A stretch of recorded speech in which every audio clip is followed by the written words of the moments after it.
They say this asylum has been closed for decades, but tonight, I'm the only one here. Or am I? My new job as a night security guard comes with some very unusual rules. Break them, and you might not make it to sunrise. Stick around to see if I survive this shift. The gravel crunches beneath my boots as I step out of my beat-up Honda. The sound unnaturally loud in the suffocating Texas silence. Before me looms Blackwood Asylum, a monument to forgotten suffering that claws at the star-drunk sky with broken fingers of rusted iron and crumbling brick. The building stretches impossibly wide, its Gothic architecture twisted into something that seems to breathe in the pale moonlight. Windows stare down like hollow eye sockets, their glass long since shattered or boarded over. Yet somehow, I feel watched. The security light above the main entrance flickers with epileptic urgency, casting dancing shadows that make the asylum's facade seem to writhe and pulse. Each time the light dies for that split second of darkness, I swear the building moves closer, like a predator testing the boundaries of my perception. The October air carries more than just the usual chill. There's something else, something that makes my skin crawl and my throat constrict. It smells of rust and antiseptic, of forgotten screams and decades-old despair. I check my phone, 11:47 p.m., 13 minutes until my shift officially begins. But already I can feel the weight of this place pressing down on my shoulders like invisible hands. The job posting had been too good to be true. $1,200 for a single night of security work. Easy money, the voice on the phone had promised. Just walk the perimeter a few times. Check the monitors. Nothing to it. But standing here now, staring up at this architectural nightmare that seems to pulse with malevolent life, I'm beginning to understand why they pay so well. The heavy metal door groans as I push it open, the sound echoing through what I assume is the main lobby. My flashlight beam cuts through the darkness, revealing a scene that belongs in a fever dream. The reception desk sits at an odd angle, as if it had been trying to crawl away from something and gave up halfway. Wheelchairs are scattered throughout the space like abandoned thoughts, their chrome frames dulled by rust and time. Most unsettling are the patient records. Hundreds of manila folders strewn across the floor like fallen leaves, their contents spilled and mixed until individual lives become an incomprehensible mass of human suffering. A folding table has been set up near the entrance, looking absurdly modern and out of place. On it sits a thermos of coffee that's still warm, a manila envelope, and a small digital radio crackling with static. Attached to the radio is a yellow sticky note, Channel 7 only. Do not change. Ever.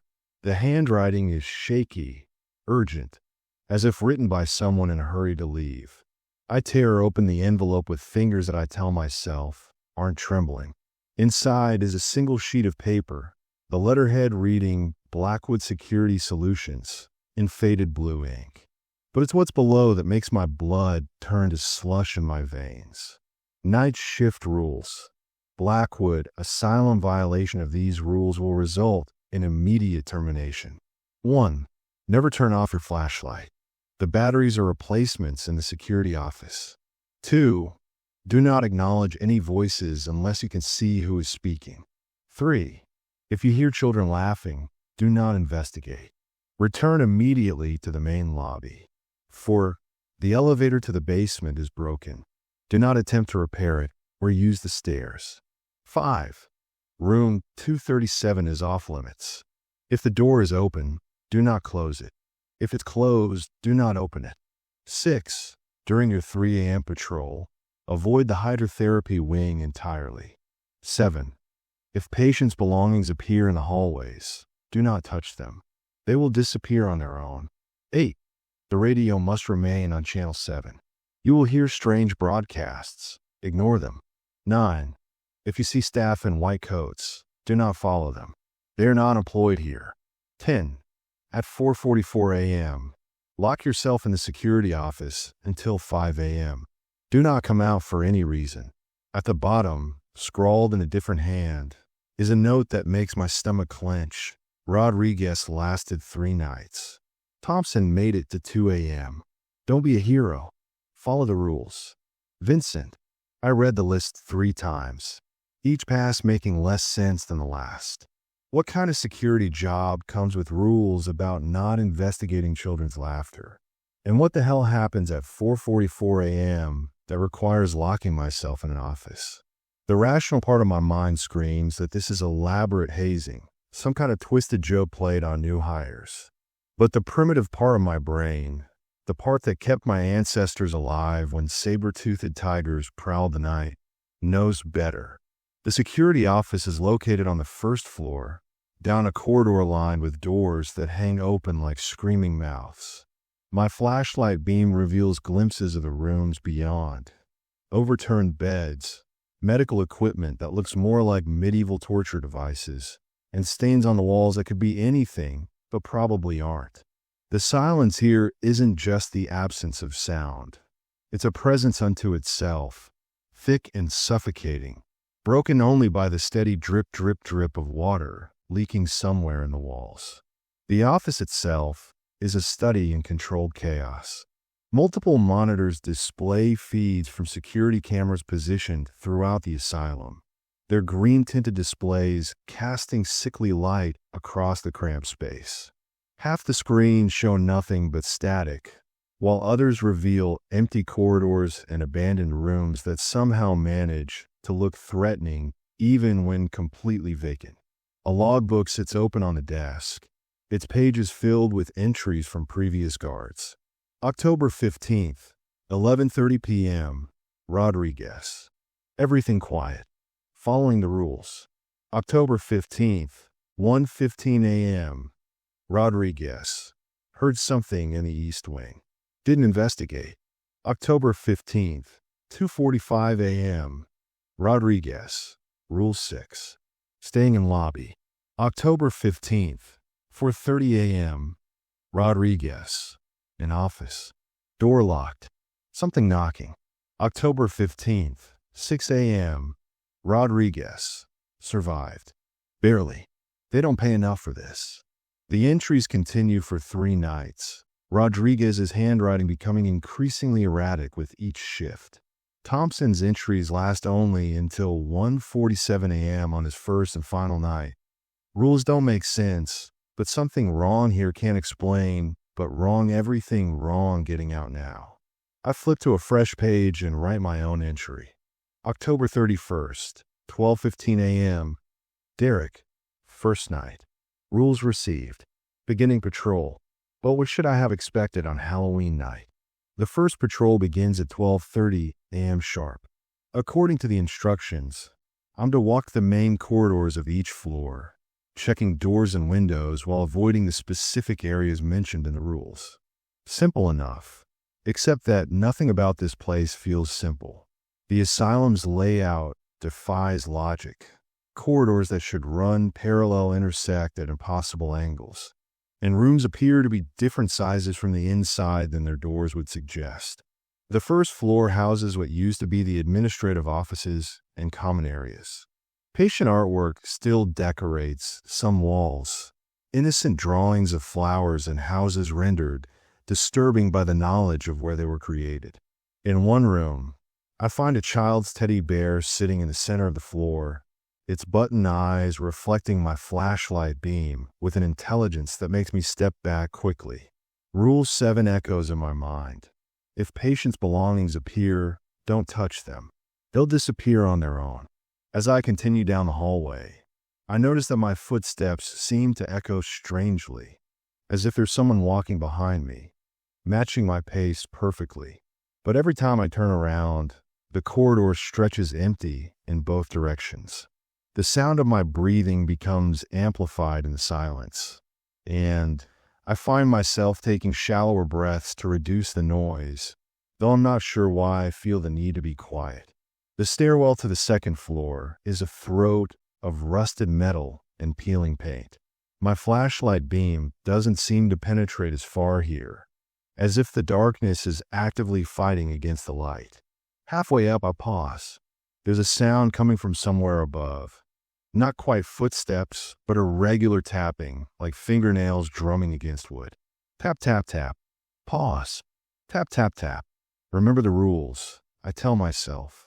Don't investigate sounds unless you can see who's making them. The second floor is worse. This was the residential wing, where patients lived during their stays. The rooms are smaller here, more intimate, and somehow that makes them more threatening.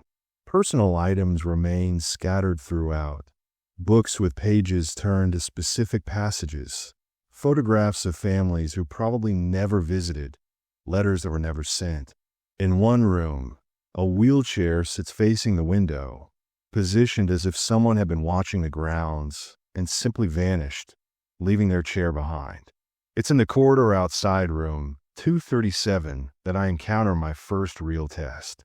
The door stands slightly ajar, revealing only darkness beyond. A brass nameplate reads Millicent Hawthorne, Ward of the State, in tarnished letters. Something about the gap between the door and frame draws my attention.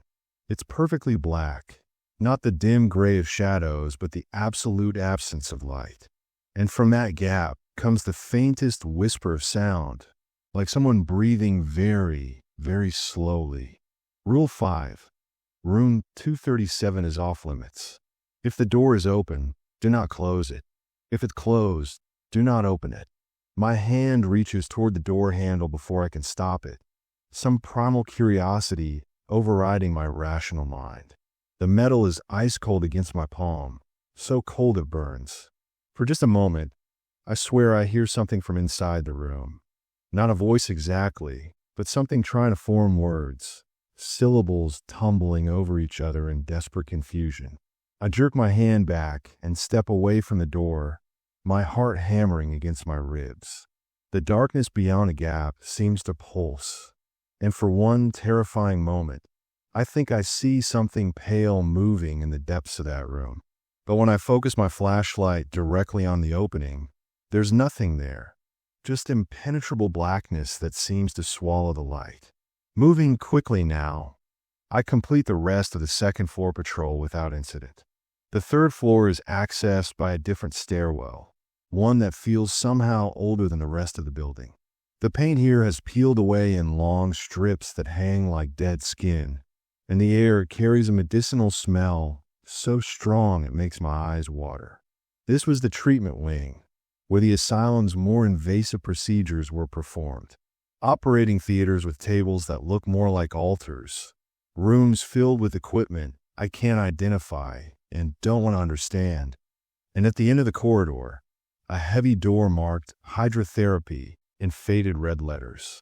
I check my watch, 1:47 a.m., still hours before I need to avoid this wing entirely. But standing here now, I understand why Rule 6 exists. There's something wrong with this area, something that makes the hair on my arms stand at attention and fills my mouth with the taste of copper.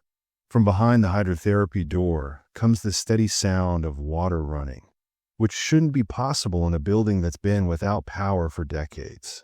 But I follow the rules. I turn around and head back toward the stairwell, try not to think about the wet footprints I glimpse in my peripheral vision, or the way the sound of running water seems to follow me down the corridor. Back in the security office, I update the logbook. 1:55 a.m. First patrol complete. All rules followed. Nothing unusual to report. The lie tastes bitter, but what I write? That room 237 seems to pulse with malevolent life.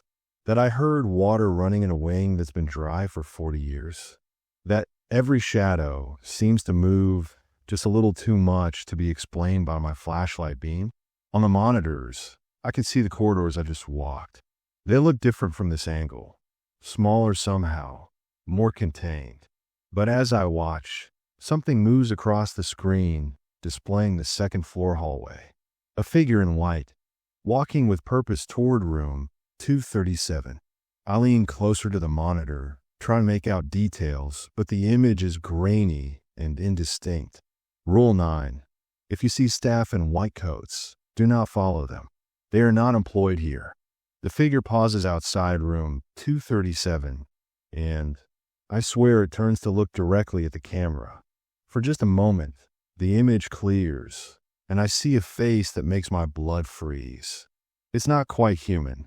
The features are wrong somehow, stretched and distorted as if seen through water. But the eyes are unmistakably aware, unmistakably intelligent, and they're looking right at me. Then the screen flickers, and the figure is gone. I sit back in a chair, hands shaking as I reach for the thermos of coffee. It's still warm, still bitter with the taste of too much caffeine and not enough sleep.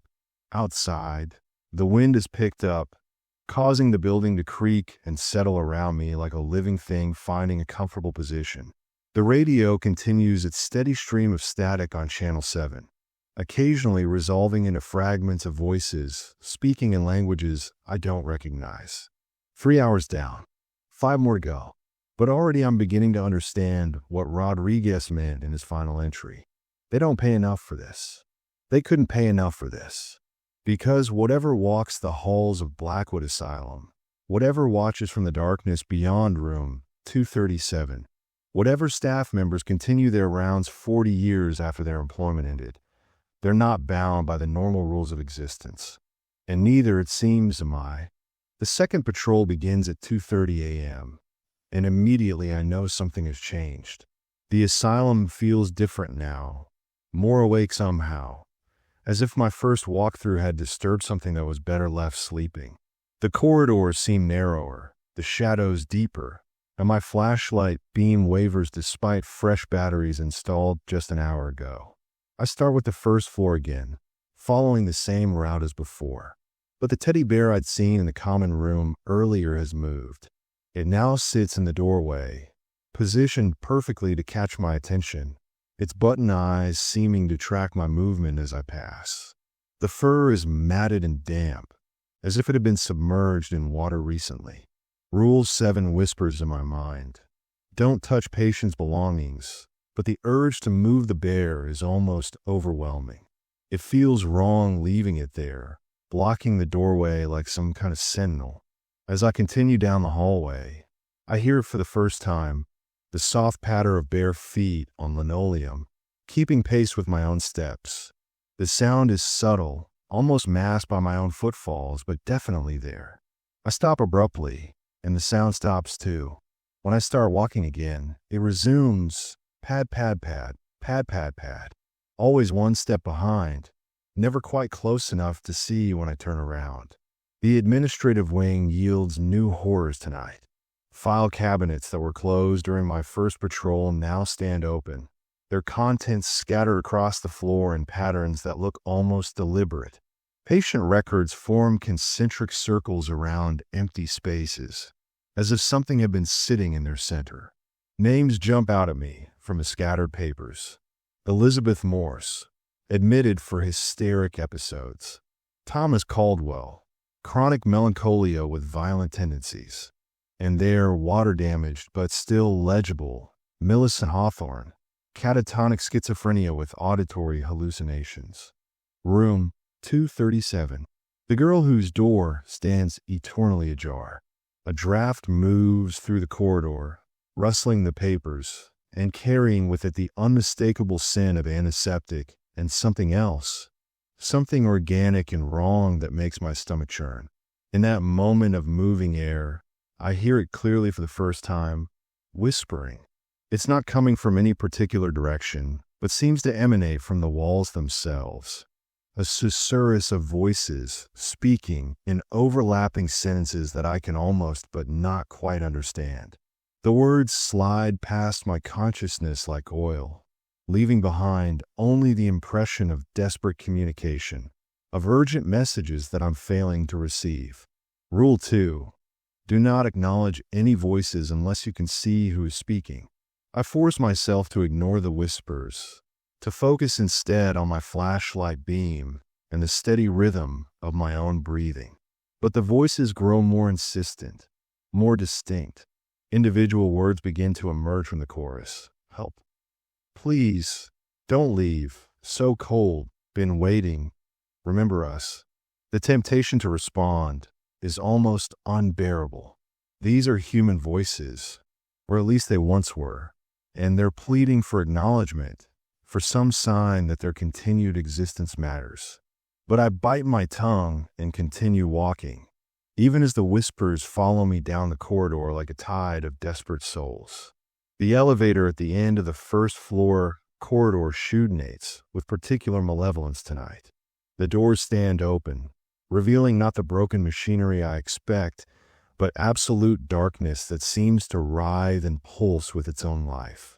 From that darkness comes the sound of cables creaking and metal grinding against metal, as if the elevator is moving between floors that don't exist. Rule 4. The elevator to the basement is broken. Do not attempt to repair it or use the stairs. But there are no stairs here, I realize. The building schematics I'd studied showed a basement level, but I've seen no stairwell leading down. Just this elevator, its shaft disappearing into depths that the building's foundation shouldn't accommodate. As I watch, something pale moves in the darkness of a shaft, not falling but rising, ascending from whatever lies beneath Blackwood Asylum.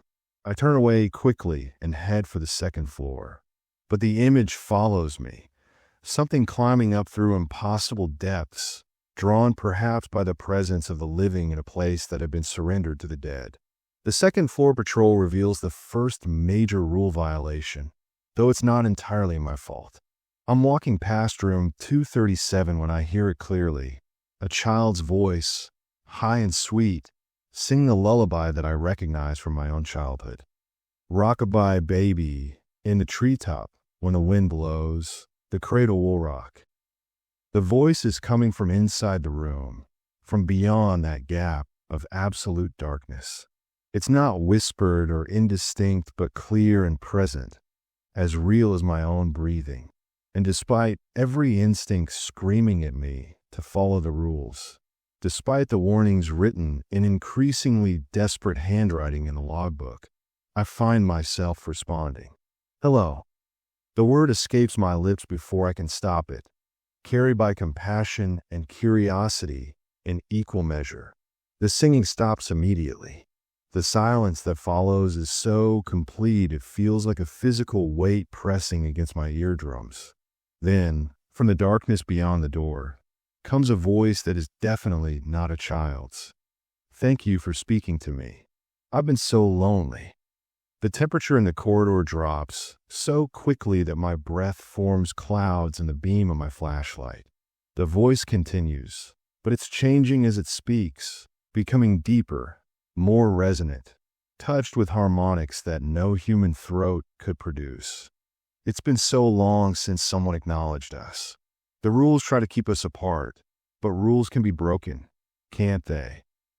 My flashlight flickers, and in that moment of dimmed light, I see something impossible.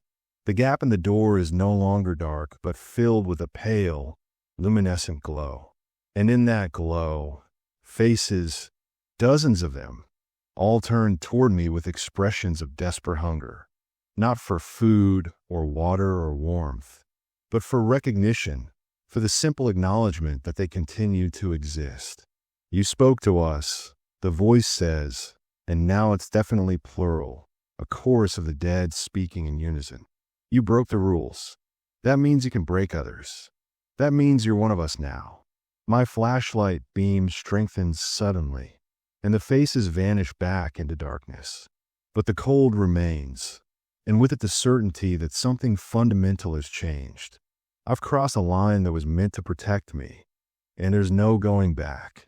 I complete the rest of the second floor patrol in record time, practically running past the other patient rooms without really seeing them.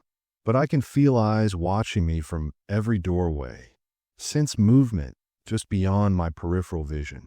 The whispers that had been confined to the first floor now follow me everywhere, a constant murmur of voices that I dare not acknowledge again. The third floor is where things truly begin to unravel. I'm halfway down the main corridor when I hear the first laugh. It's high and bright, the sound of a child delighted by some private joke. Rule 3 blazes in my mind. If you hear children laughing, do not investigate. Return immediately to the main lobby. But the laughter is so innocent, so purely joyful, that it cuts through the atmosphere of dread like sunlight through storm clouds.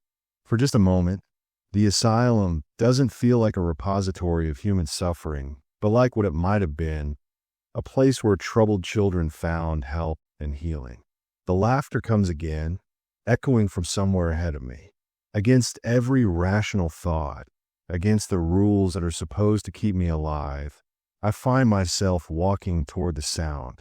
It's coming from the recreation room, a large space that once served as a common area for the younger patients. The door stands open, and warm light spills out into the corridor. Not the harsh fluorescent lighting of institutional buildings, but the soft, golden glow of late afternoon sunshine. I step into the doorway and see them, children, perhaps a dozen of them, playing in a room that looks nothing like the decrepit space it should be. The walls are clean and painted in cheerful colors. Toys are scattered across polished floors, and afternoon light streams through windows that should be boarded over.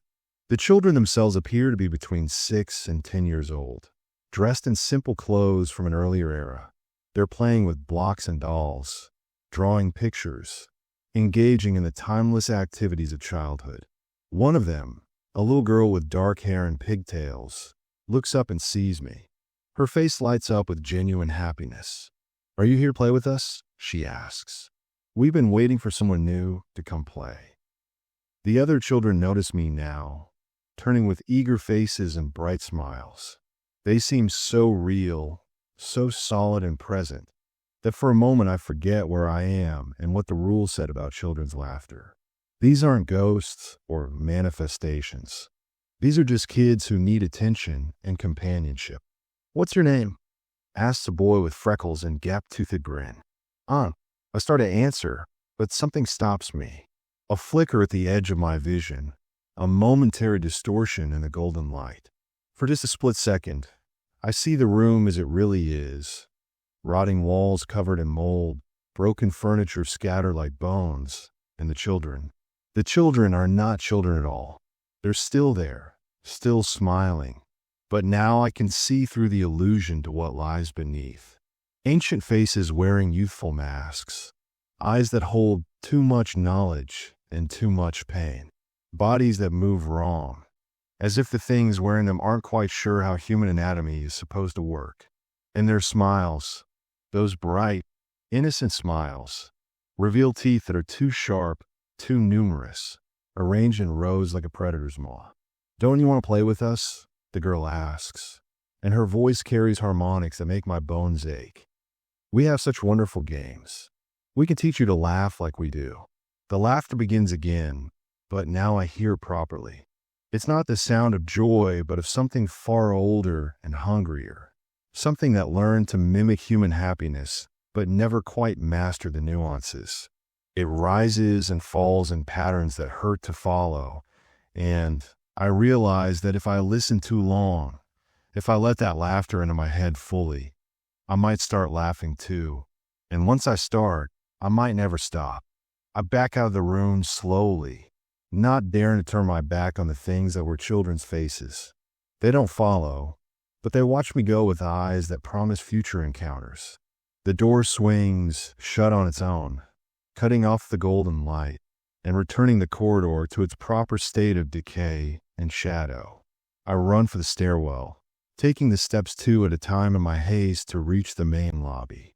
Behind me, I can hear the laughter following, echoing through the building's bones like a virus seeking new hosts.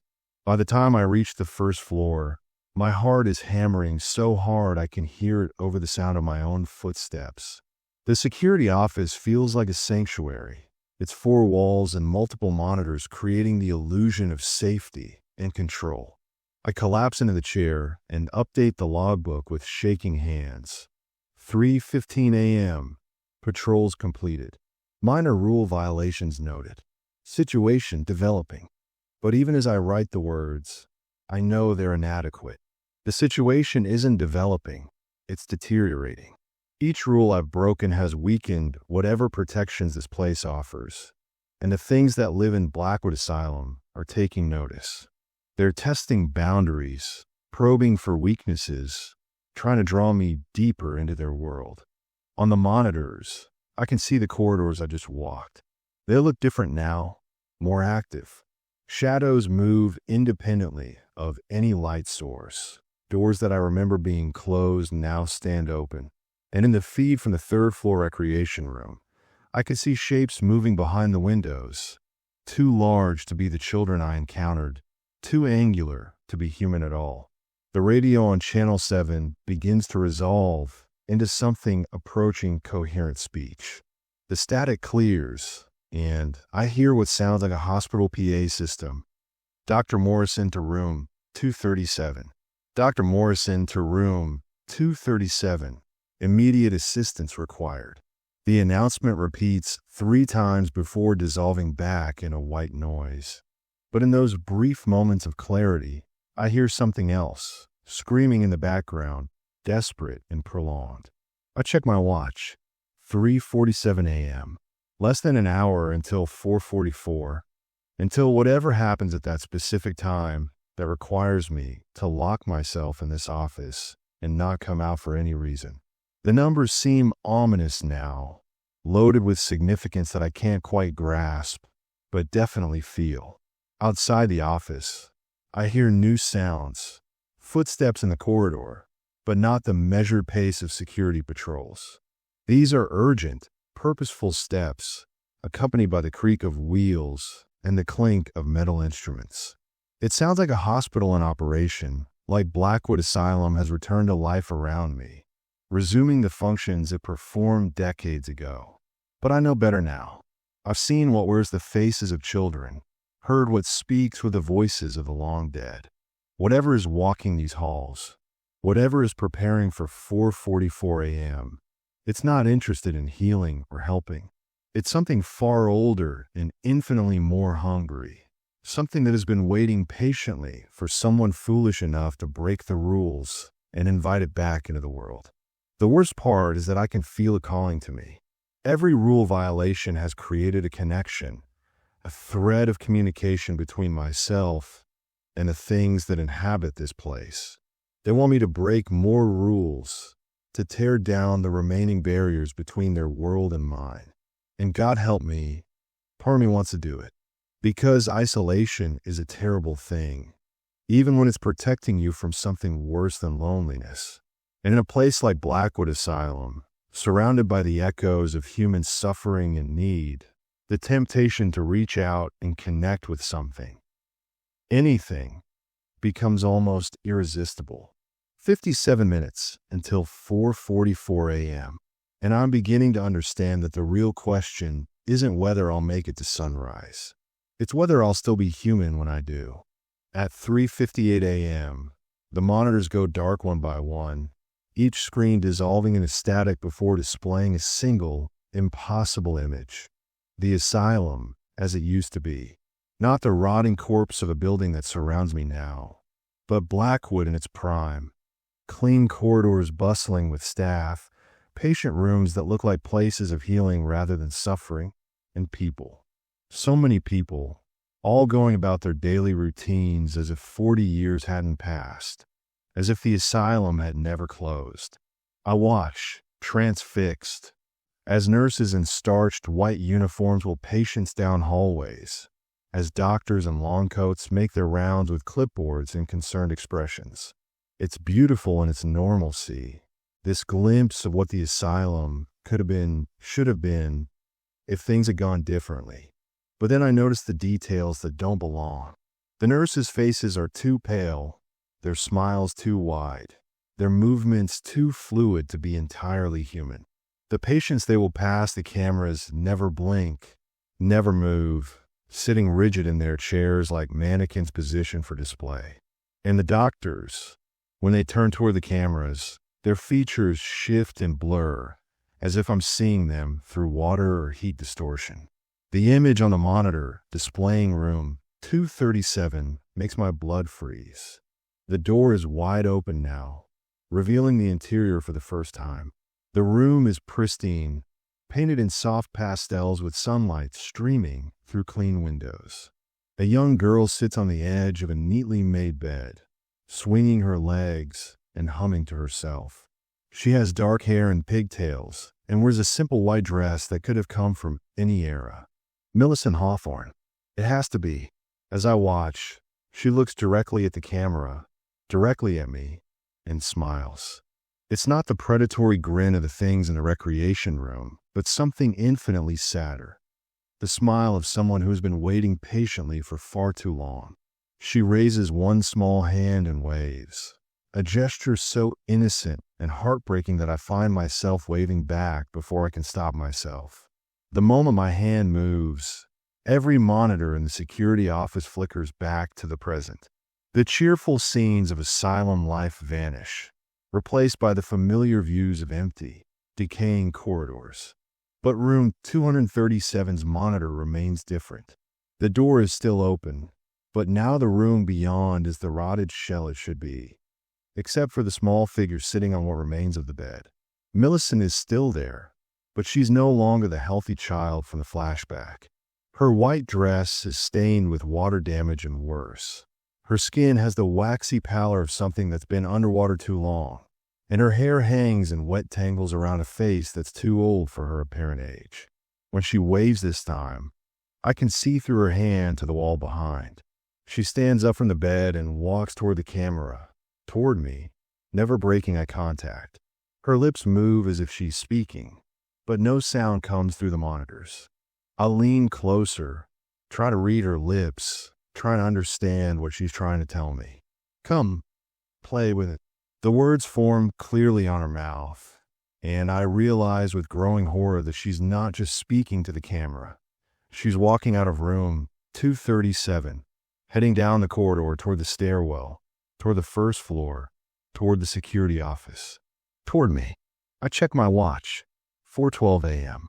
32 minutes until I'm supposed to lock myself in this office. But Millicent is already on her way. The monitors show her progress. A small, translucent figure moving with purpose through corridors that seem to bend and twist to accommodate her passage. Doors that were closed swing open at her approach, and in her wake, other figures begin to appear. The staff in white coats emerge from side corridors and patient rooms, falling into step behind her like a procession. But now I can see them clearly, and they're definitely not human. They were the shapes of doctors and nurses like ill-fitting costumes, their movements too angular, their proportions subtly wrong. One figure that might once have been a physician walks with arms that hang to its knees, while another's head sits at an angle that would break a normal person's neck. Behind them come the patients, shambling figures in hospital gowns that fade in and out of visibility like heat mirages. They move in groups, clustering together for comfort or protection, and among them I recognize some of the faces I saw on the scattered files. Elizabeth Morris with her wild hair and unfocused stare, Thomas Caldwell, whose massive frame suggests the violence that got him committed, and dozens of others whose names I'll never know. They're all following Millicent, drawn by her presence like iron filings to a magnet, and they're all heading directly for me. The first floor monitor shows them reaching the main lobby, spreading out to surround the security office. They don't rush or show obvious hostility. They simply take positions at every exit, every window, creating a perimeter that makes escape impossible. Millicent herself approaches the office door and stands there, perfectly still, perfectly patient. On the monitor, I can see her raise her small fist and knock 3 times. Tap, tap, tap. The sound echoes through the real office, transmitted somehow through the building structure. The knocking is soft, polite, the kind of sound a child would make when asking permission to enter. But underneath it, I hear other sounds. The whisper of fabric against fabric as the assembled figures shift position. The soft exhalations of things that don't technically need to breathe, and something else. A low humming that might be voices singing in harmony. Derek. Millicent's voice comes through the door, clear and sweet despite the fact that she's been dead for 40 years. Derek, I know you can hear me. You spoke to us earlier, remember? That means we can talk now. I look at my watch. For 19 a.m. 25 minutes. I don't want to hurt you, she continues. None of us do. We just want to play. We've been alone for so long, and the rules keep everyone away. But you broke the rules, didn't you? That means you're special. That means you might stay with us. The knocking comes again, more insistent this time. Through the monitors, I can see the assembled figures pressing closer to the building. Their faces turned toward the security office with expressions of desperate longing. They want in, not just into the office, but into the world of the living, into a reality where they can exist as more than echoes and memories. The rules were made to keep us apart, Millicent says, her voice taking on a pleading quality that breaks my heart. But they hurt us. We're not bad people, Derek. We're just forgotten. And being forgotten is the worst kind of death. I want to respond. I want to tell her that I understand, that I'm sorry for what happened to her and all the others. But I remember Rodriguez's increasingly frantic logbook entries, Thompson's abrupt departure after less than 2 hours, and the growing certainty that acknowledging these voices leads to something far worse than loneliness. Instead, I force myself to remain silent and check the time again. 4:27 a.m.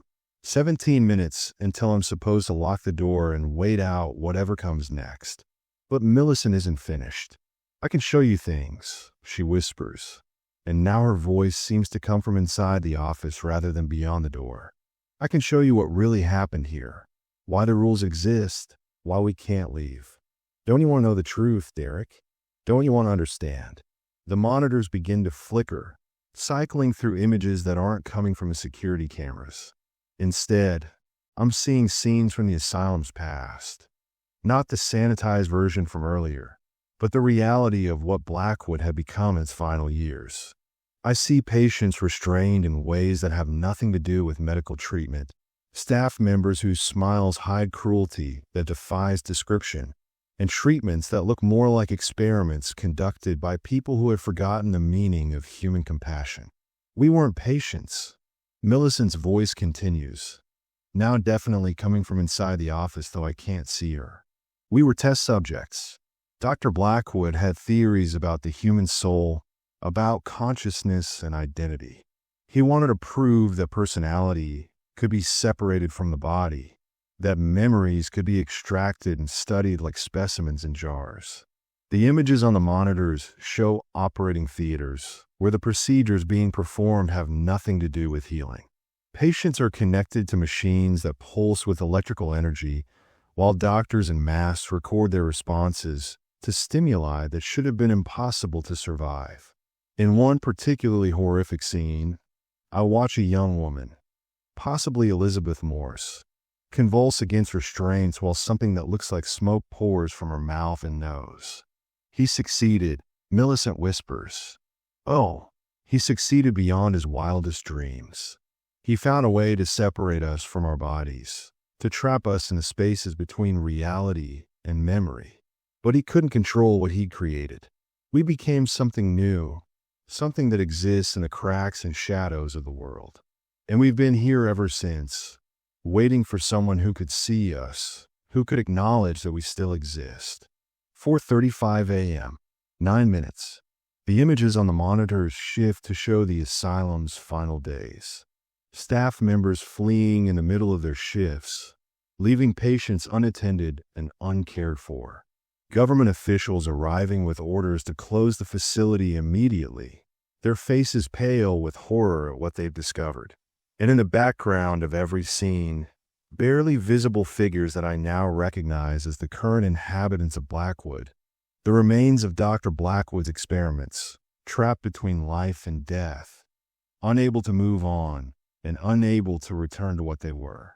The rules aren't protecting you from us, Millicent says, and I can feel her presence now, standing just behind my chair though I dare not turn around. They're protecting us from ourselves, because when we get too close to the living, when we remember too clearly what it was like to be human, we try to return to life. And that process, it's not pleasant for anyone involved. I can feel cold breath on the back of my neck, smell the antiseptic and decay that follows these creatures wherever they go. My hands are shaking as I watch the final images on the monitors. The asylum empty, but not abandoned. Its corridors filled with shapes that shouldn't exist, all waiting for someone foolish enough to break the rules that keep them contained. But you're different, Derek. Millicent whispers directly into my ear. You spoke to us willingly. You came looking for the children, even after the rules warned you away. You want to help us, don't you? You want to set us free. 4:41 a.m. 3 minutes. The temperature in the office drops so quickly that frost begins forming on the monitors. My breath comes out in visible clouds, and when I look down on my hands, I can see they're turning blue from the cold. But it's not just temperature. It's the presence of so much death, so much unresolved suffering, concentrated in one small space.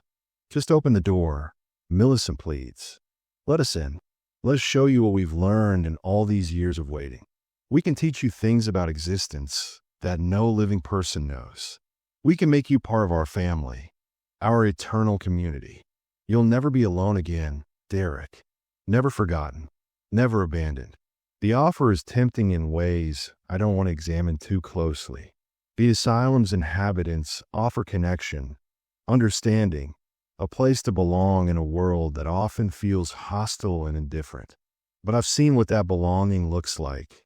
Eternal existence in a state between life and death, trapped in an endless cycle of memory and regret. 4:43 a.m. I reach for the door handle, my hand trembling with cold and fear and something else, anticipation. Part of me wants to see what lies beyond that door, wants to experience firsthand the mysteries that Millicent promises to reveal. The rational part of my mind screams warnings, but it's being overwhelmed by curiosity and a loneliness I hadn't realized ran so deep. My fingers close around the handle. It's so cold it burns, but I don't let go. Through the door, I can hear them all. Millicent, the staff in white coats, the patients, all waiting patiently for me to make the choice that will determine not just my survival, but the very nature of my existence. 4:44 a.m. The numbers on my watch seem to glow in the darkness, and suddenly I understand. This isn't just a random time. It's a threshold, a moment when the barriers between their world and mine become thin enough to cross. The rules aren't just suggestions. They're a containment protocol designed to keep something terrible from spreading beyond the asylum's walls. I snatch my hand back from the door and dive for the lock, turning it just as something heavy slams against the other side. The sound is tremendous. Not just one impact, but dozens, as if every inhabitant of Blackwood Asylum is suddenly trying to force their way into the security office. Derek. Millicent's voice is no longer sweet and pleading, but filled with rage and betrayal. You can't hide from us. You broke the rules. You spoke to us. That makes you one of us. The pounding on the door intensifies, joined by other sounds, scratching, as if claws are being drawn across metal, and a low humming that makes my bones ache. The monitors flicker wildly, showing glimpses of faces pressed against the outside walls of the office, distorted by fury and desperation. But I hold firm, pressing my back against the locked door and watching the clock count down the longest 16 minutes of my life. The assault on the office continues without pause. Pounding, scratching, voices calling my name with increasing desperation. At one point, the lights go out completely, leaving me in absolute darkness with only the glow of my watch to mark the passage of time. In that darkness, I hear them all clearly. Not just Millicent and the others I've encountered, but every soul that ever suffered within these walls. Every patient who died forgotten and unmourned. Every staff member who became complicit in horrors they never intended to enable. They pour their stories into the darkness around me. Tales of loneliness, abandonment, medical procedures that crossed every ethical line, and the gradual realization that they were no longer considered human by the people responsible for their care. It's heartbreaking and terrifying in equal measure.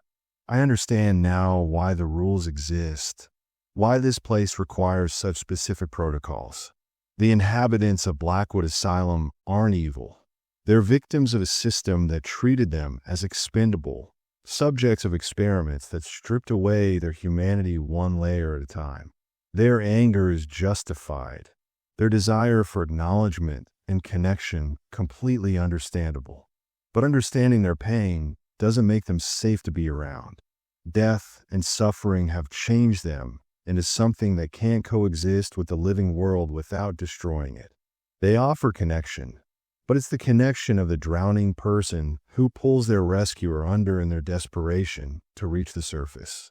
At 4:58 a.m., the assault stops as suddenly as it began. The pounding, the scratching, the voices, everything ceases, leaving behind a silence so complete it feels like a physical presence.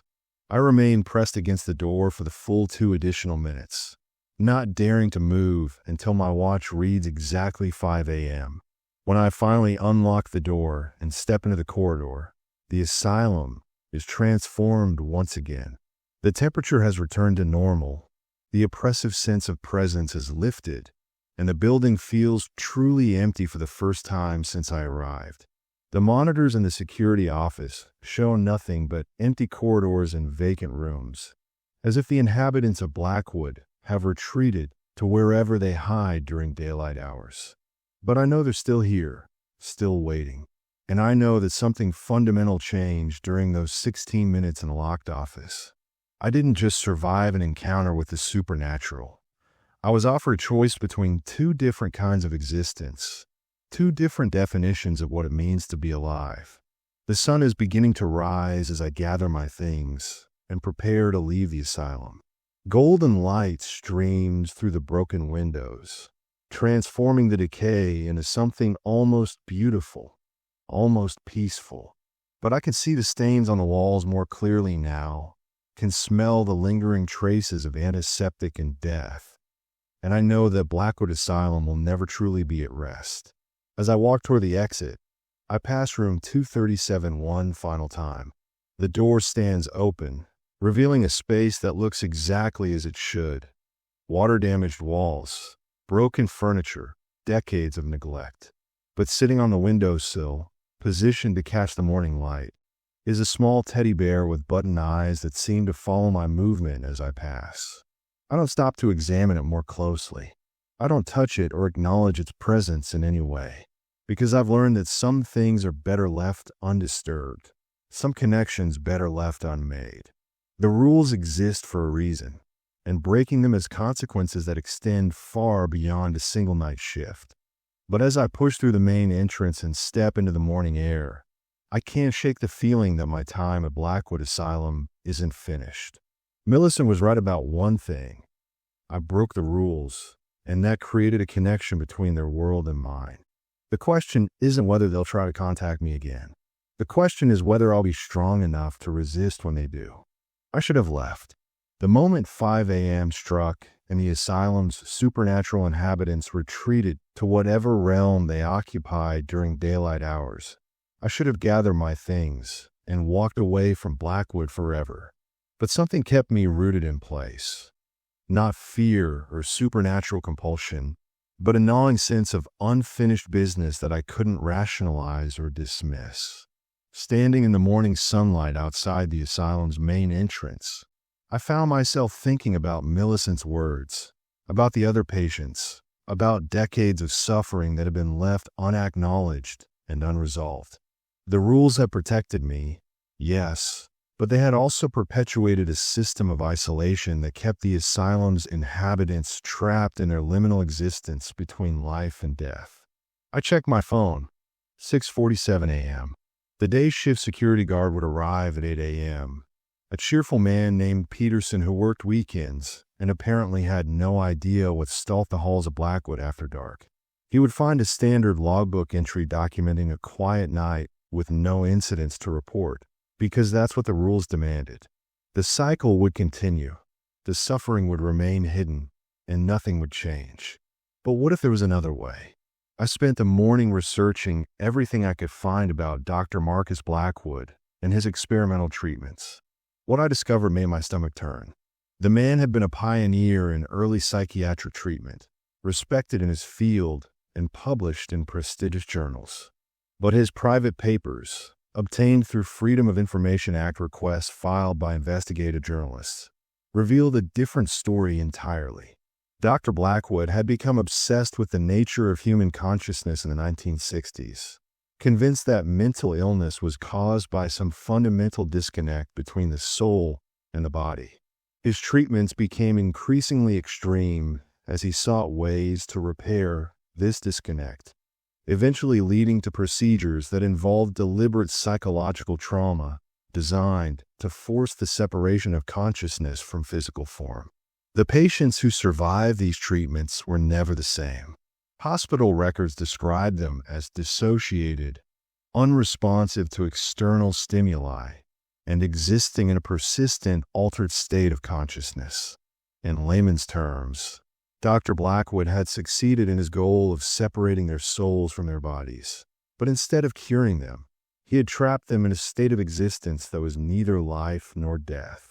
When the asylum closed in 1983, following a federal investigation, 17 patients were unaccounted for. Their families were told they had been transferred to other facilities, but no records of these transfers existed. The truth, I realized, was far simpler and more horrible. They had never left Blackwood because they couldn't leave. Dr. Blackwood's experiments had bound them to the place where their consciousness had been forcibly separated from their physical forms. They weren't ghosts in the traditional sense. They were human souls trapped in a permanent state of dissociation, aware of their existence, but unable to fully inhabit either the world of the living or the realm of the dead. And for 40 years, they had been completely alone with their suffering. By 2 p.m., I had made my decision.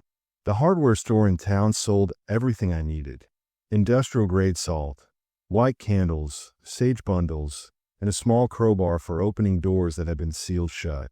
The elderly clerk looked at my purchases with raised eyebrows, but didn't ask questions.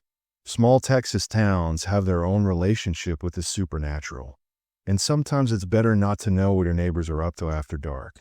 I returned to Blackwood Asylum at sunset, but not as a security guard following rules designed to maintain the status quo. I came as someone who had seen suffering and chosen to act, even if that action led to consequences I couldn't predict or control. The rules had kept the asylum's inhabitants contained, but containment wasn't the same thing as peace. The building felt different in the dying light. Not less threatening, but somehow more honest about what it contained. There were no pretenses now, no attempt to hide the reality of what Blackwood had become. The shadows were deeper, the silence more complete, and the very air seemed thick with anticipation. I began in the main lobby, using the salt to create a protective circle large enough to encompass the reception area. The candles were positioned at cardinal points around the circle, their flames dancing in air currents that shouldn't exist in a sealed building. When I lit the sage, the smoke rose in strange patterns, forming shapes that looked almost like letters before dissolving into gray wisps. "I know you're here," I said aloud, my voice echoing in the vaulted space. "I know you're listening. I want to talk, really talk, without rules or barriers or protocols designed to keep us apart." The response was immediate. The temperature dropped, but not with the bitter cold I'd experienced during my night shift. This was different, cooler, but not hostile, like stepping in a shade on a hot day. The shadows deepened around the edges of my salt circle, and I began to see them, faint figures materializing in the darker corners of the lobby. Millicent was the first to become fully visible, stepping out of the shadows with the cautious movements of a child who has learned not to trust adults. She looked exactly as she had on the security monitors, a young girl in a water-stained dress, her dark hair hanging in tangles around a face that was too old for her apparent age. "You came back," she said, and there was wonder in her voice. "Even after what happened during the lockdown, you came back." I couldn't leave things the way they were. I replied honestly. What's happening here isn't right. You deserve better than to be trapped forever because of what someone else did to you. Other figures began to emerge from the shadows, patients and staff members, all bearing the translucent quality of beings caught between worlds. Elizabeth Morse appeared near the stairwell, her wild hair, now neatly braided, and her unfocused stare replaced by eyes that held intelligence and pain in equal measure. Thomas Caldwell's massive frame seemed less threatening in the candlelight, his face showing the gentleness that had probably existed before violence became his only means of communication. And there were others, so many others.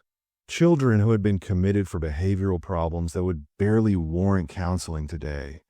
Elderly patients whose only crime was becoming inconvenient to their families. Adults whose mental health struggles had made them targets for experimentation rather than subjects for healing. "The rules," said a woman in a nurse's uniform, her white cap still pinned to gray hair despite decades of neglect. "They keep us contained, but they also keep us from finding peace. We exist in the spaces between, not alive enough to move on, not dead enough to rest." "What would it take?" I asked. "What would you need to find that peace?" The assembled figures looked at each other with expressions of uncertainty and hope. It was Millicent who finally spoke. Acknowledgement, recognition, someone to witness what happened here and speak for those who can no longer speak for themselves. "The experiments," Elizabeth Morse added, her voice carrying the educated tone of someone who had been articulate before trauma stole her words. "Dr. Blackwood's procedures created us, but they also created something else. A space, for lack of a better word. A pocket of reality where consciousness can exist without physical form. We're not just trapped here. We're part of the building now, woven into its very structure." I thought about the impossible architecture I'd experienced during my security patrol, the way corridors seemed to change configuration when I wasn't looking directly at them. "The building itself is alive." "Not alive," Thomas Caldwell rumbled, speaking for the first time in a voice like distant thunder, "but aware." Blackwood's experiments didn't just separate our souls from our bodies. They created a collective consciousness that spans the entire facility. We exist as part of that consciousness, individual but connected, separate but unified. The nurse stepped closer to the edge of my salt circle, her form becoming more solid as she approached. "The rules weren't created to protect people from us. They were created to prevent us from growing stronger, from becoming more real. Each acknowledgement, each interaction with the living world, adds to our collective power. Eventually, we could become solid enough to leave this place. But at what cost?" I asked, remembering the desperate hunger I'd seen in their faces during my night shift. "That's the question, isn't it?" Millicent said sadly. "We don't know. We've been trapped here for so long that we've forgotten what it's like to be truly alive. If we became solid enough to leave, would we still be ourselves? Or would we become something else? Something dangerous to the living world?" I understood now why the rules existed, why previous security guards had been instructed to maintain barriers between the asylum's inhabitants and the world of the living. It wasn't cruelty, but caution, recognition that some doors, once opened, couldn't be closed again. But looking at the assembled figures, seeing the pain and longing in their translucent faces, I also understood that the current situation was a form of torture that had gone on far too long. These people, for they were still people, despite everything that had been done to them, deserved the chance to make their own choice about their existence. What if there was a middle path? I asked. Something between eternal imprisonment and potentially dangerous freedom. The figures exchanged glances, communicating in ways that didn't require words. Finally, Elizabeth Morse spoke. "There's a way, but it would require someone from the living world to serve as an anchor, I suppose. Someone who could maintain a connection between our reality and yours without being fully absorbed into our collective consciousness. A medium, the nurse clarified. Someone who could speak for us, carry our stories into the living world, ensure that what happened here is never forgotten or repeated.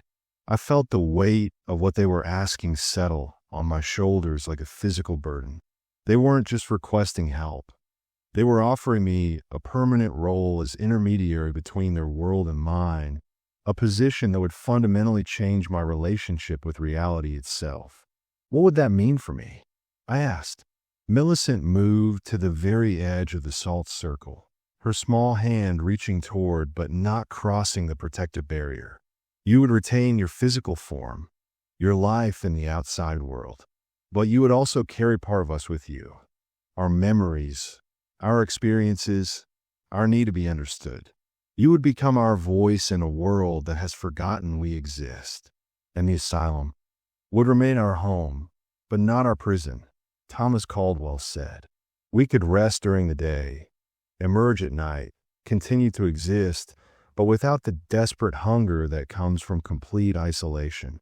Your acknowledgement, your willingness to serve as our connection to the living world, would provide the peace we need to exist without threatening others. It was a terrible responsibility and an incredible gift wrapped into a single choice. I would become the keeper of stories that most people would never want to hear, the guardian of memories too painful for comfortable consumption. But I would also provide these tormented souls with something they had been denied for 40 years. The simple recognition that their suffering mattered, that their existence had value beyond what they could provide to others. I looked around the circle of faces, seeing hope flickering in eyes that had known only despair for decades. These were victims of a system that had valued scientific curiosity over human compassion. Test subjects who had been stripped of their agency and identity in pursuit of knowledge that should never have been sought. They deserved better. They deserved someone who would remember their names, tell their stories, ensure that their sacrifice, however unwilling, served some greater purpose. I stepped forward and broke the salt circle with my foot. The effect was immediate and overwhelming. Memories that weren't mine flooded my consciousness. Flashes of life before Blackwood, the gradual realization that something was wrong with their treatment, the horror of procedures that violated every medical ethic, and the terrible moment when each of them realized they were no longer entirely human. But along with the trauma came other things. The deep connections they had formed with each other during their shared suffering, the strength they had found in community even in the darkest circumstances, and in wisdom about the nature of existence that could only come from spending decades trapped between life and death. I gasped and staggered, feeling my consciousness expand to accommodate experiences that spanned multiple lifetimes. For a moment, I was simultaneously Derek Coleman and Millicent Hawthorne and Elizabeth Morse and Thomas Caldwell and dozens of others, all existing in the same space, all sharing the same awareness. Then the sensation settled into something more manageable, a constant low-level awareness of their presence, like background music that never quite stops playing. I was still myself, still fully human, but I now carried within me the collective memory of everyone who had suffered within Blackwood's walls. "Thank you," Millicent whispered, and her form began to shimmer and fade. "Thank you for seeing us." One by one, the figures dissolved back into shadow, but I could feel them settling into a different kind of existence. Not gone, but at rest. The desperate hunger that had driven them to break rules and terrify security guards was replaced by something approaching contentment. I remained in the lobby until dawn, processing what had happened and what it meant for my future. When the sun rose, I walked out of Blackwood Asylum for the last time as just Derek Coleman. I would return. I knew that with absolute certainty. But when I did, it would be as something more complex, something that straddled the boundary between the living and the dead. The day shift guard found a resignation letter in the security office, along with a note explaining that the night position was no longer necessary. The asylum would remain locked and abandoned, officially empty, maintained only by a trust fund that had been established for its upkeep. But I would visit regularly, carrying stories out into the world and carrying acknowledgement back in. The residents of Blackwood Asylum had their voice now, their connection to the living world. And I had a purpose that would last the rest of my life, and possibly beyond. 6 months have passed since that night in Blackwood Asylum, and I've learned to live with the constant presence of memories that aren't entirely my own. The adjustment wasn't easy. Imagine trying to function normally when part of your consciousness is perpetually occupied by the experiences of 17 people who died decades ago. But humans are remarkably adaptable creatures, and what seemed impossible at first has become simply another facet of my daily existence. I still work security, but at a different facility now, a modern office building where the most supernatural thing I encounter is the occasional glitch in the elevator system. My new coworkers think I'm a bit odd, prone to staring off into space and muttering to myself, but they accept me as harmless enough. They don't know that my distant expressions come from processing memories of hydrotherapy treatments that went horribly wrong, or that my muttering is actually conversations with people who have been dead for 40 years. The dreams are the hardest part to adjust to. Every night, I experience fragments of their lives, not just the trauma of their final years at Blackwood, but the full scope of their human experience. I've dreamed of Millicent's childhood birthdays, of Elizabeth's wedding day, of Thomas's service in Vietnam before his PTSD made him a candidate for Dr. Blackwood's experiments. These are my memories, but they feel as real and immediate as anything I've personally experienced. Sometimes I wake up confused about my identity, uncertain whether I'm Derek Holman or one of the asylum's former residents. But those moments pass quickly, usually resolved by something as simple as looking in the mirror and seeing my own face instead of the features that populate my dreams. The real challenge has been keeping my promise to serve as their voice in the living world. I started with a blog, Voices from Blackwood, documenting the stories of the asylum's residents and the medical atrocities that trapped them between life and death. The response was mixed. Horror enthusiasts love the detailed accounts of supernatural encounters, treating them as entertainment rather than testimonies of real suffering. Skeptics dismissed everything as elaborate fiction, pointing out that I couldn't provide physical evidence for most of my claims. But occasionally, someone would respond differently. A retired nurse who had worked in psychiatric facilities during the 1970s wrote to tell me that my descriptions of Dr. Blackwood's procedures matched rumors she had heard throughout her career. A historian researching unethical medical experiments contacted me for more information about the asylum's operations. Most importantly, family members of the missing patients began reaching out, grateful to finally learn what had happened to their loved ones. Those conversations were the most difficult and the most rewarding part of my new role. Explaining to a 70-year-old woman that her younger brother had been subjected to experimental procedures that trapped his consciousness in a state between life and death required a delicate balance of honesty and compassion. But seeing the relief in her eyes when I told her that Thomas was finally at peace, that he had found a community of people who understood his suffering, that made every sleepless night worthwhile. I've also been working with investigative journalists to expose the broader pattern of abuse that Blackwood represented. The asylum wasn't unique. Throughout the mid-20th century, psychiatric facilities across the country conducted similar experiments, often with government funding and minimal oversight. The residents of Blackwood were just one group of victims in a much larger tragedy that the medical establishment has worked hard to forget. The legal battles have been exhausting. Trying to prove that crimes were committed against people who officially don't exist anymore presents unique challenges that most attorneys aren't equipped to handle. But we've made progress, establishing a victim compensation fund and pushing for legislation that would prevent similar abuses in the future. Through it all, I maintain my connection to the asylum and its residents. I visit Blackwood every few weeks, usually in the early evening when the boundary between day and night makes communication easier. The building has changed since that night when I broke the salt circle. It feels less oppressive now, more like a place of residence than imprisonment. The residents themselves have changed too. The desperate hunger that once drove them to terrorize security guards has been replaced by something approaching contentment. They still exist in their liminal state between life and death, but they're no longer tormented by complete isolation.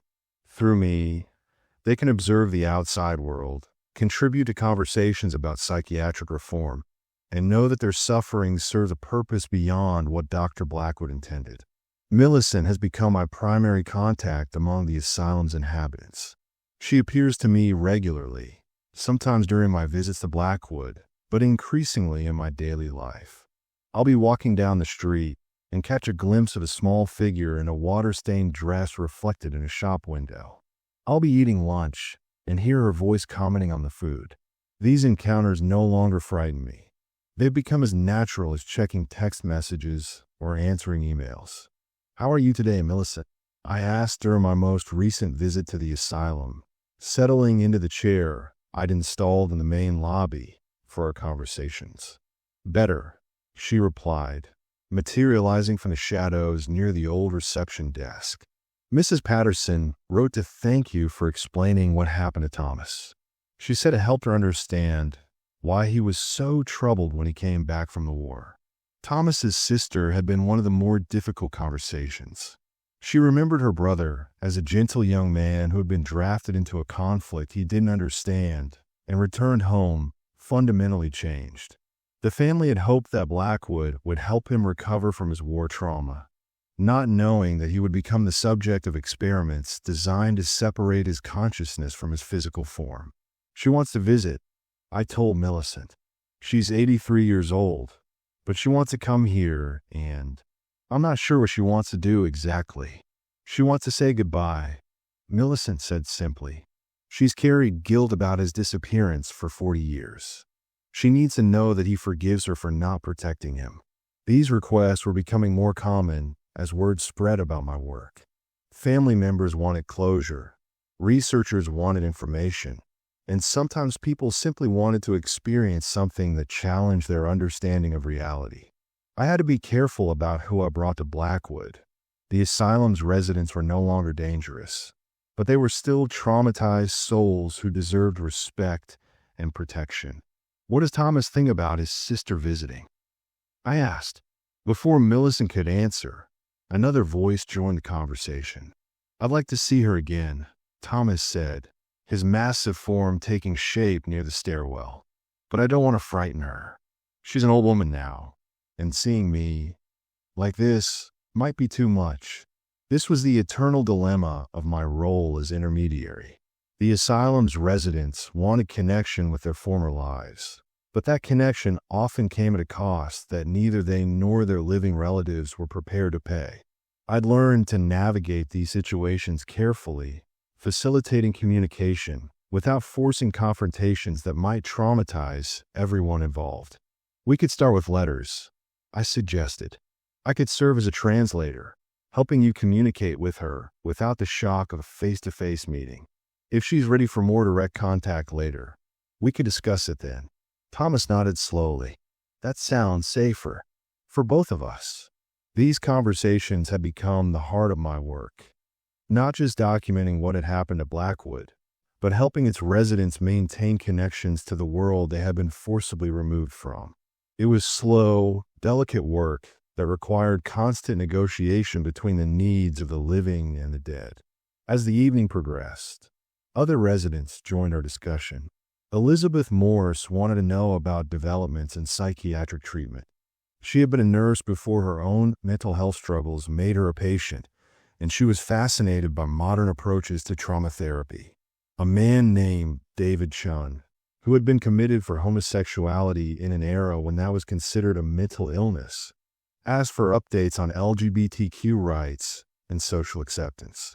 Each of them carried expertise and perspectives that remained valuable decades after their physical deaths. Elizabeth's nursing knowledge helped me understand the medical aspects of their experiences. David's insights into systemic oppression informed my advocacy work. Thomas's military background provided context for discussions about veteran mental health services. They weren't just victims whose stories needed telling. They were consultants, advisors, and colleagues in a project that extended far beyond their individual experiences. Through our collaboration, they had found a way to transform their suffering into something that could prevent others from enduring similar trauma. But as rewarding as this work was, it came with a cost that became more apparent with each passing month. The constant presence of their memories was changing me in ways I was only beginning to understand. I found myself developing preferences for foods I'd never liked, humming songs from decades before my birth, and occasionally using expressions that belonged to different generations entirely. More concerning were the moments when the boundary between my identity and theirs became blurred. I would catch myself responding to names that weren't mine, or automatically turning toward sounds that only they could hear. During particularly intense conversations, I sometimes forgot which memories were originally mine and which had been inherited from the asylum's residents. "You're becoming more like us," Millicent observed during one of these episodes, when I had spent several minutes convinced that I was Elizabeth Morse preparing for a nursing shift that had ended 40 years ago. "Is that dangerous?" I asked, struggling to reestablish my sense of self. "Not dangerous," she said carefully, "but irreversible. Each time we share memories, each time you carry our experiences into the outside world, you become less purely yourself and more something else, something that exists partially in our reality." I had suspected this was happening, but hearing it confirmed was still unsettling.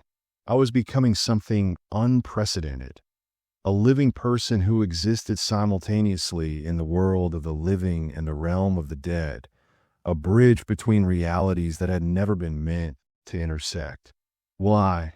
Will I end up like you, trapped between life and death? Millicent considered this question seriously before answering. "I don't think so. Your physical form anchors you to the living world in ways that we lost when Dr. Blackwood's experiments separated our consciousness from our bodies. But you're changing, Derek. You're becoming something new, something that has never existed before." The implications of this transformation extended far beyond my personal experience. If I was becoming a permanent bridge between the living and the dead, what did that mean for the natural order of existence? Was I pioneering a new form of consciousness? Or was I simply the latest victim of Dr. Blackwood's experiments, transformed by prolonged exposure to his subjects rather than direct medical intervention? These philosophical questions occupied much of my thinking as winter settled over Texas, and my visits to Blackwood became more frequent and more intense. The asylum's residents seemed to grow stronger during the darker months, their forms more solid and their voices clearer. Sometimes I wondered if they were drawing energy from my living consciousness, using our connection to become more real while making me less so. But then something happened that changed my perspective entirely. I was driving home from one of my evening visits to Blackwood when I noticed the accident. A pickup truck had skidded off the icy road and rolled into a drainage ditch, its headlights pointing uselessly at the sky. Steam rose from the crumpled hood, and I could hear someone crying inside the overturned cab. I pulled over and called 911, then climbed down into the ditch to see if I could help. The driver was a young woman, maybe 25, trapped in her seatbelt with blood running down her face from a gash on her forehead. She was conscious but clearly in shock, repeating her name and phone number over and over like a mantra. "It's okay," I told her, checking to make sure she could move her hands and feet. "Help is coming. Just stay calm." But as I knelt beside the overturned truck, I felt something else, a presence that had nothing to do with the living woman trapped inside. Standing at the edge of the ditch, visible only to me, was a middle-aged man in clothes from the 1980s. He looked worried, but not surprised. as if he had been expecting this accident. "That's my daughter," he said, and I realized I was seeing the spirit of someone who had died long before this crash occurred. I've been trying to warn her about that curve. She drives too fast, just like I used to. This was new. In all my months of serving as a bridge between the asylum's residents and the living world, I had never encountered spirits who weren't connected to Blackwood. But here was clear evidence that my transformation was opening me to a broader spectrum of supernatural experience. The paramedics arrived and extracted a young woman from the truck. Her injuries were serious, but not life-threatening. A concussion, some cuts and bruises, a sprained wrist. As they loaded her into the ambulance, her father's spirit turned to me with tears in his translucent eyes. "Thank you for stopping," he said. "I couldn't help her myself, but somehow you being here made it possible for help to arrive faster than it should have."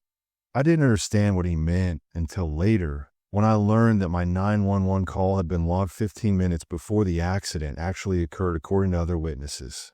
The emergency responders had been dispatched early, reaching the scene almost immediately after the crash happened.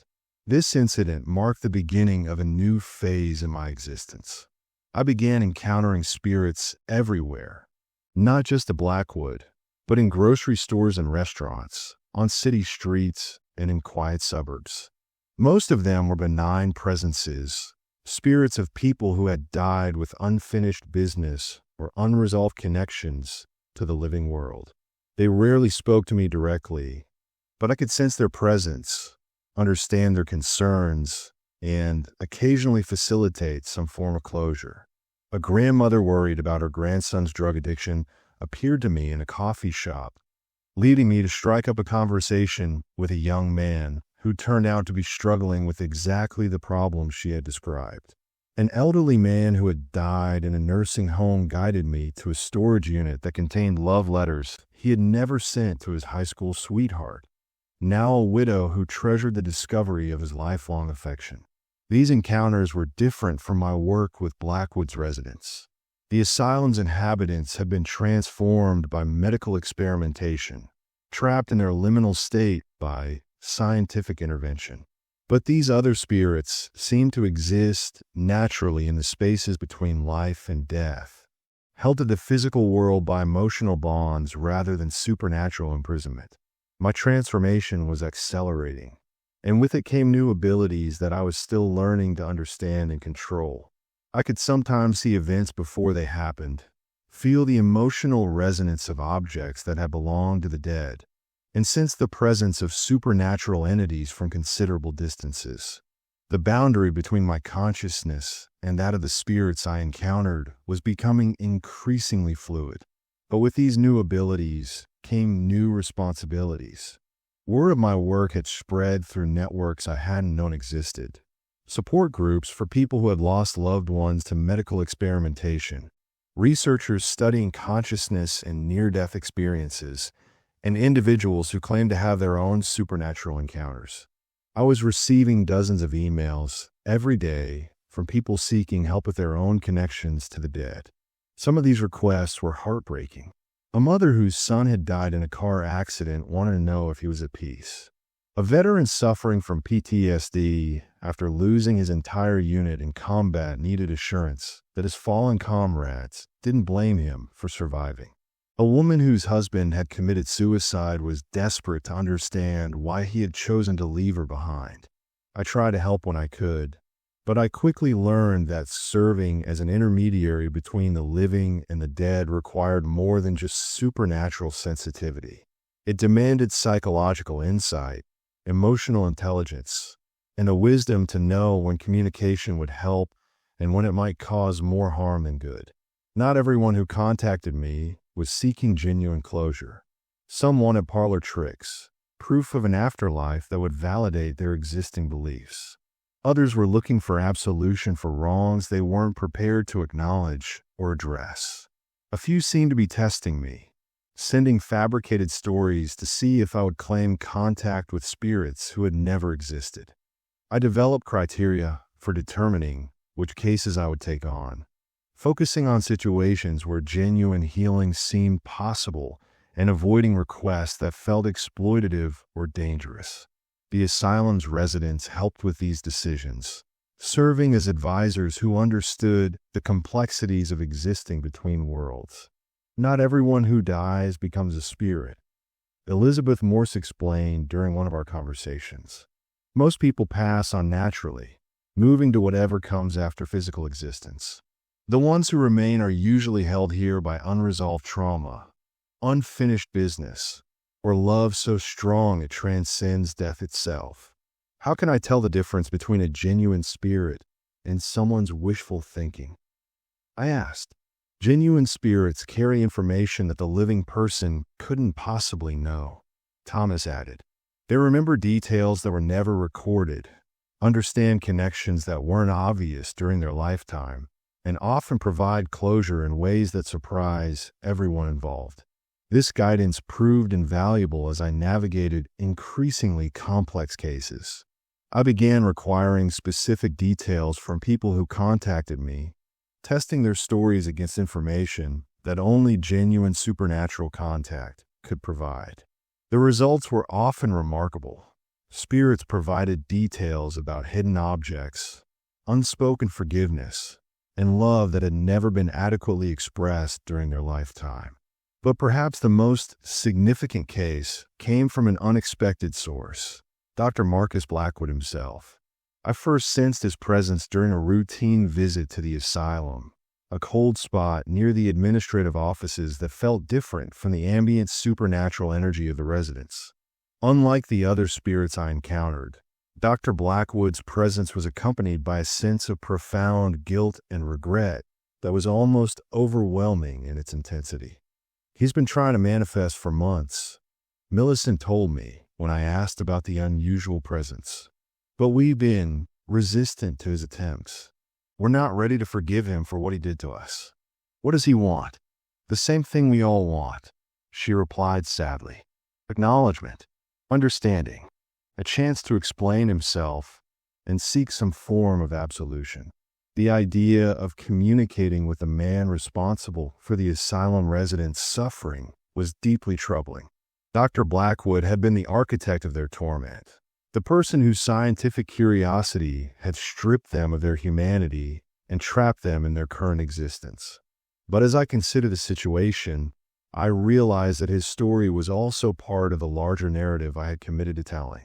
When Dr. Blackwood finally manifested fully, he appeared as a man in his 70s wearing a white lab coat stained with substances I preferred not to identify. His face showed the weight of decades of guilt, and his eyes held a combination of scientific fascination and moral horror that spoke to the complexity of his character. I never intended for this to happen, he said without preamble, gesturing toward the assembled residents who watched him with expressions ranging from anger to pity. My research was supposed to help them to find new ways of treating psychiatric conditions that seemed incurable. Your intentions don't erase the suffering you caused, Elizabeth responded, her voice carrying the authority of both her nursing background and her personal experience as his victim. I know, he replied, and the anguish in his voice was unmistakable. I know that nothing I say can undo what I did, but I need you to understand that I genuinely believed, that I was advancing medical science in ways that would eventually benefit millions of people. Over the course of several conversations, Dr. Blackwood's story emerged. He had begun his career as an idealistic psychiatrist who was horrified by the primitive state of mental health treatment in the mid-20th century. His early work focused on developing more humane approaches to caring for psychiatric patients, and his published papers advocated for treating mental illness as a medical condition rather than a moral failing. But as his research progressed, he became increasingly convinced that consciousness existed independently of the brain, and that mental illness resulted from some form of disconnection between the soul and the body. His experiments grew more extreme as he sought ways to prove this theory, eventually leading to the procedures that trapped his patients between life and death. I told myself that their suffering was temporary, he admitted during one particularly difficult conversation. I believed that once I understood how consciousness operated independently of physical form, I could develop treatments that would eliminate mental illness entirely. The ends would justify the means. But the ends never came. Thomas pointed out with characteristic bluntness. Your experiments didn't cure anyone. They just created new forms of suffering.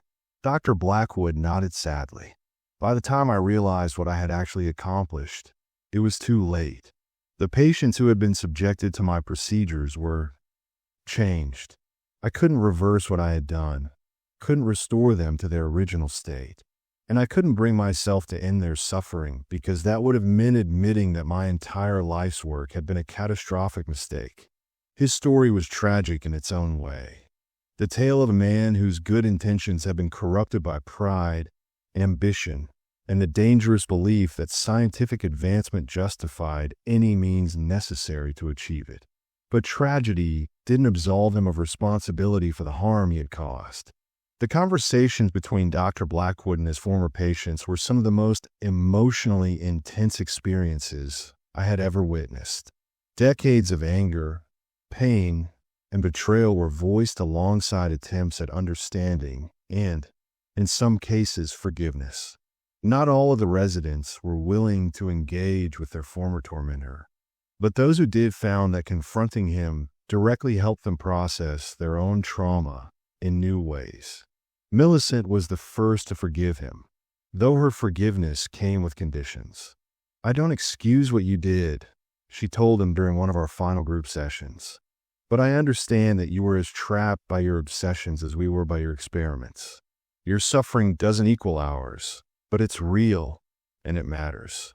Dr. Blackwood's presence at these discussions added new dimensions to my advocacy work. His detailed knowledge of the experimental procedures provided evidence that supported legal cases against the institutions that had funded his research. His willingness to testify, through me, about the broader network of unethical experimentation helped expose patterns of abuse that extended far beyond Blackwood Asylum. But perhaps most importantly, his story served as a cautionary tale about the dangers of prioritizing scientific advancement over human dignity. In academic presentations and published articles, I used this case to illustrate how good intentions could become corrupted when researchers lost sight of their fundamental obligation to first do no harm. As winter turned to spring, I noticed that my transformation was approaching some kind of completion. The constant presence of other people's memories had stabilized into something more manageable, like background music that I could tune in or out as needed. My ability to perceive and communicate with spirits had become as natural as any other sense, requiring no more conscious effort than seeing or hearing. But the most significant change was in my understanding of death itself. Through months of communication with spirits from different backgrounds and circumstances, I had developed a more nuanced perspective on what it meant to die and what might come after physical existence ended. Death, I learned, wasn't a single event, but a process, sometimes quick, sometimes prolonged, always individual. Some people passed on immediately, moving to whatever realm awaited them without pause or difficulty. Others lingered, held back by unfinished business, unresolved relationships, or simple confusion about their changed state. The spirits who remained in the physical world weren't necessarily trapped or suffering. Many of them chose to stay, serving as guides and protectors for the living people they had loved during their lifetime. Others remained to complete tasks they had left unfinished, finding peace only after fulfilling obligations that death had temporarily interrupted. My role as an intermediary wasn't about helping spirits move on to some presumed better existence. It was about facilitating communication, providing closure, and helping both the living and the dead understand that death didn't end relationships. It simply changed the nature of those connections. This understanding transformed how I approached my work with both the asylum's residents and the other spirits I encountered. Instead of viewing them as beings who needed to be helped or healed, I began to see them as consultants and collaborators who had valuable perspectives on the human experience that shouldn't be lost simply because their physical forms had ended. The residents of Blackwood Asylum had found their peace, not through moving on to some other realm, but through discovering that their experiences had meaning and value in the continuing world. They had become teachers, advocates, and guardians whose work extended far beyond their individual stories. And I had become something unprecedented, a living person who existed simultaneously in multiple realities, serving as a permanent bridge between worlds that had been separated for too long. The transformation was complete, irreversible, and exactly what I had chosen when I broke that salt circle 6 months earlier. Standing in the main lobby of Blackwood Asylum on a warm spring evening, surrounded by the translucent forms of people who had become my closest friends and most trusted advisors, I realized that I had found my true purpose. Not the career I had planned or the life I had expected, but something far more meaningful and necessary. Any regrets? Millicent asked, as if reading my thoughts. I considered the question seriously. My old life was gone forever, replaced by something that most people would consider impossible or frightening. I would never again exist purely in the world of the living, never again experience reality without the constant awareness of death and the spaces between worlds. But I had also gained something unprecedented, the ability to serve as a voice for those who had been silenced, a bridge between realms that had been artificially separated, and a guardian of stories that might otherwise be lost forever. No regrets, I told her honestly. This is exactly where I'm supposed to be. Outside, the sun was setting over the Texas landscape, painting the sky in shades of gold and crimson that would soon give way to the deep blue of twilight. Inside Blackwood Asylum, the boundary between day and night, between the living and the dead, between memory and reality, had become something fluid and permeable. And in that space between worlds, surrounded by souls who had found peace through connection rather than departure, I began to plan the next phase of my work. There were other institutions like Blackwood, other victims of medical experimentation who deserved acknowledgement and justice. There were spirits throughout the world who needed voices, and living people who needed closure. The work would never end, but that was exactly as it should be. Death was not an ending, but a transition, and the connections between the living and the dead were too important to be severed by fear or misunderstanding. I had become the guardian of those connections, the keeper of stories that bridge the gap between worlds. It was a responsibility I would carry for the rest of my life, and quite possibly beyond.